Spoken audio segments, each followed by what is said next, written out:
31 ஆகுது. எனக்கு egg reserve கம்மின்னு சொல்ட்டாங்க.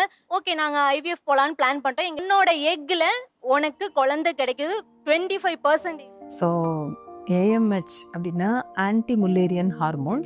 ஸோ இப்போ இது பரவாயில்ல, நிறைய பேருக்கு இந்த ஏஎம்ஹெச்சை பற்றி தெரிஞ்சிருக்கு.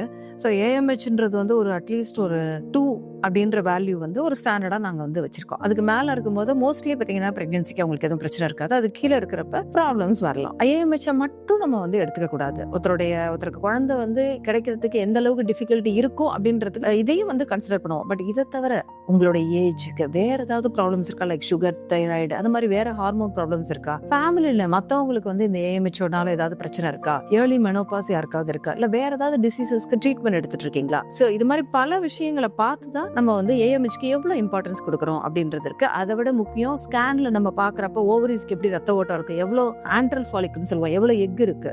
ஸோ இதெல்லாம் மாதிரி பல விஷயங்களை பார்த்து தான் நம்ம ஏஎம்ஹெச் வந்து எந்த அளவுக்கு முக்கியம் அப்படின்றத பார்ப்போம். சப்போஸ் ஏஎம்ஹெச் கம்மியா இருக்கு அப்படின்னா பல ட்ரீட்மெண்ட்ஸ் இருக்கு. ஃபர்ஸ்ட் உங்களோட life style changes, of course weight அதிகமா இருந்தா அதை ரெடியூஸ் பண்ணுங்க. ஹோம் குக்டு ஃபுட்டை நிறைய ப்ரிஃபர் பண்ணுங்க. ஸ்ப்ரவுட்ஸ் நிறைய எடுத்துக்கங்க. ஏதாவது டேப்லெட்ஸ் இருக்கு, ஓவரிலே போடக்கூடிய இன்ஜெக்ஷன்ஸ் இருக்கு. அதை தவிர இன்னும் ஹையர் ட்ரீட்மெண்ட்ஸ் கூட இருக்கு. என்னோட எக்ஸ்பீரியன்ஸ்ல லெஸ் தென் 1 இருந்து கன்சீவ் ஆனவங்க நிறைய பேரை நான் வந்து பார்த்திருக்கேன். ஸோ அதனால ஏஎம்ஹெச் கம்மியா இருந்தா உடனே வந்து அதுக்காக வருத்தப்பட வேண்டியதில்லை. தேங்க்யூ.